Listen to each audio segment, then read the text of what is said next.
अप्रैल 1945। Berlin अब शहर नहीं, जलता हुआ युद्ध का मैदान बन चुका था।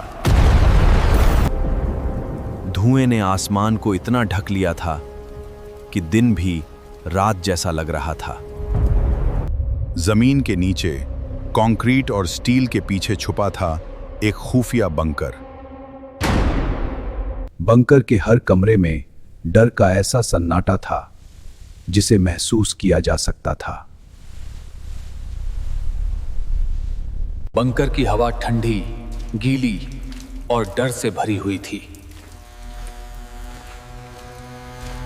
घड़ियों की टिक टिक के बीच बंकर के अंदर डर धीरे धीरे सबको तोड़ रहा था। लेकिन सबसे डरावनी चीज थी उस प्राइवेट कमरे की खामोशी, जहां अंत का इंतजार हो रहा था। Hitler's close associates used to say that only fear and madness remained inside the bunker. अब किसी पर भरोसा नहीं बचा था। हर कोई एक दूसरे को शक की नजर से देख रहा था। कुछ लोग सोच रहे थे कि बंकर में जासूस छिपे हुए हैं। डर इतना बढ़ गया था कि कुछ सैनिक भागने की सोचने लगे थे। खाना भी अब खामोशी में खाया जाता था। कोई बात नहीं करता था। हर दिन एक जैसा था, डर, खामोशी और टूटती उम्मीदें। और सबसे डरावनी बात, अब किसी को भविष्य की उम्मीद नहीं थी। बंकर के अंदर हर मिनट तनाव बढ़ता जा रहा था और बाहर बर्लिन में युद्ध अपने चरम पर पहुंच चुका था। ऊपर बर्लिन की सड़कों पर लगातार गोलियां चल रही थीं और पूरा शहर युद्ध में टूट चुका था। नक्शों पर नई लाइनें खींची जा रही थीं, लेकिन हर घंटे उम्मीद खत्म होती जा रही थी। वो तानाशाह अब शायद ही कभी अपने बंकर से बाहर निकलता था। उसका चेहरा पूरी तरह टूट चुका था। युद्ध हर दरवाजे पर भारी सुरक्षा लगा दी गई थी, क्योंकि सभी को डर था कि दुश्मन कभी भी अंदर पहुंच सकता है। बंकर के अंदर अफवाहें फैलने लगी थीं। कोई कहता मदद आएगी, तो कोई कहता सब खत्म हो चुका है। हर रात धमाके और तेज होते जा रहे थे। दीवारें कांपती थीं और ऐसा लगता था जैसे पूरा बंकर जिंदा दफन होने वाला हो। बंकर के अंदर समय बहुत धीमा महसूस होने लगा था और हर आवाज डर पैदा कर रही थी। दूर से आती गोलियों की आवाजें अब हर इंसान के दिमाग में डर भर चुकी थीं। खाने का सामान अब बहुत कम बचा था और लोग चुपचाप अपना आखिरी भोजन कर रहे थे। बंकर के टेलीफोन लगातार बज रहे थे और हर नई खबर पहले से ज्यादा खतरनाक होती जा रही थी।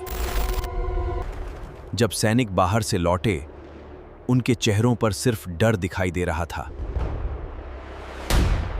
बंकर के टेलीफोन लगातार बज रहे थे और हर नई खबर पहले से ज्यादा खतरनाक होती जा रही थी। जब सैनिक बाहर से लौटे, उनके चेहरों पर सिर्फ डर दिखाई दे रहा था। शहर पूरी तरह तबाह हो चुका था और अब बंकर में मौजूद लोगों को समझ आ गया था कि बचने का रास्ता खत्म हो चुका है। अप्रैल के आखिरी दिनों में बंकर का माहौल पहले से ज्यादा तनावपूर्ण हो चुका था। लगातार डर और बंद माहौल ने हर इंसान को मानसिक रूप से तोड़ना शुरू कर दिया था। हर रात ऊपर बम गिरते थे और पूरा बंकर जोर से कांप उठता था। कुछ लोग डर से अपने कान बंद कर लेते थे, जबकि बाकी सिर्फ खामोश बैठे रहते थे। धीरे धीरे जरूरी दस्तावेज जलाए जाने लगे ताकि कोई राज बाहर ना जा सके। हर गुजरते घंटे के साथ बंकर का माहौल और ज्यादा भारी और डरावना होता जा रहा था। एक दिन बंकर के अंदर अचानक एक आपातकालीन मीटिंग बुलाई गई।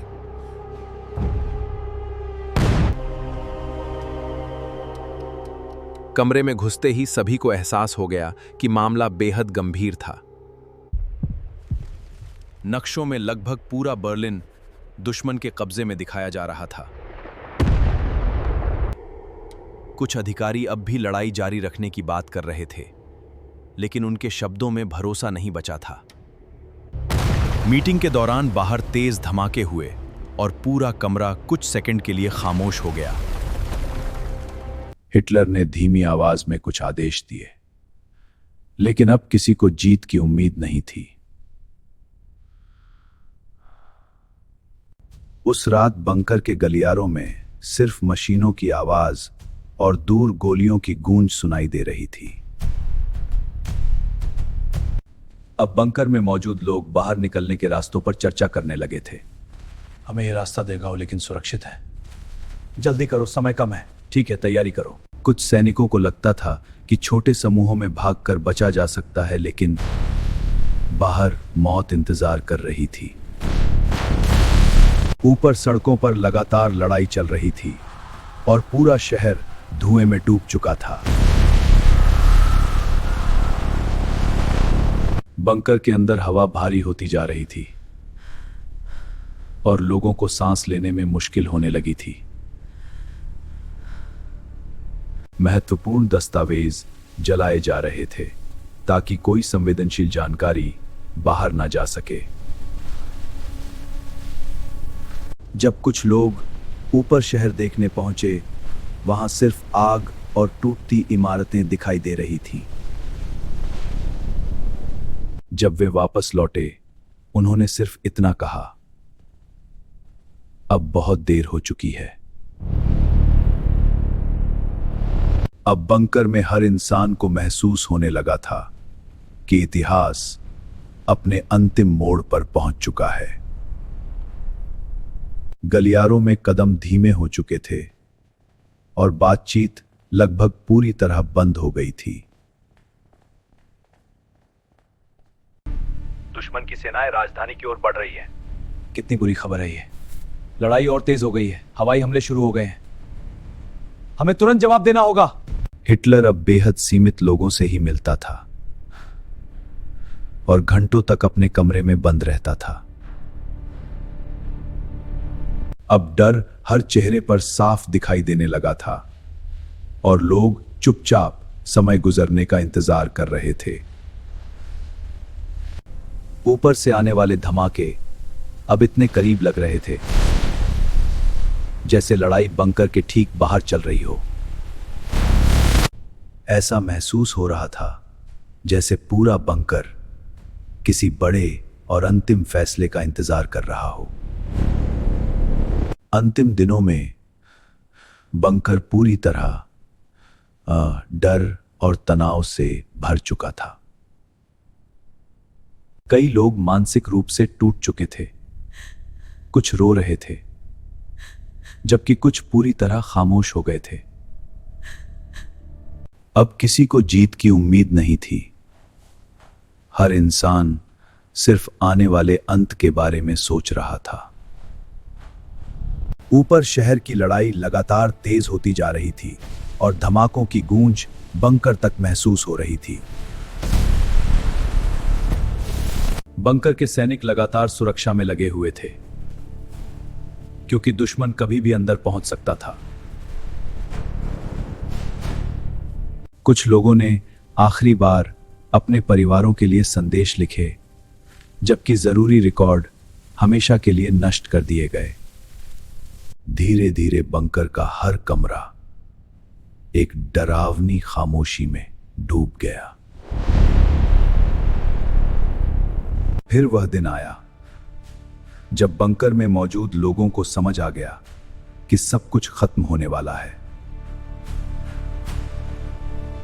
ऊपर बर्लिन पूरी तरह युद्ध की आग में डूब चुका था और हर तरफ सिर्फ तबाही थी। बंकर के गलियारों में अब सिर्फ धीमी आवाजें सुनाई देती थीं और लोग आखिरी आदेशों का इंतजार कर रहे थे।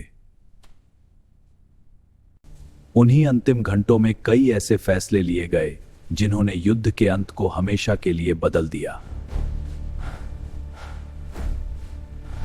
जब बाहर लड़ाई जारी थी, तब नीचे लोग डर और अनिश्चितता के बीच अपने आखिरी पल गुजार रहे थे। कुछ समय बाद बंकर धीरे धीरे खाली होने लगा और बचे हुए लोग वहां से निकलने लगे। यह सिर्फ एक बंकर नहीं था, बल्कि इतिहास का सबसे अंधेरा अध्याय था, जहां डर और युद्ध ने इंसानियत को बदल दिया।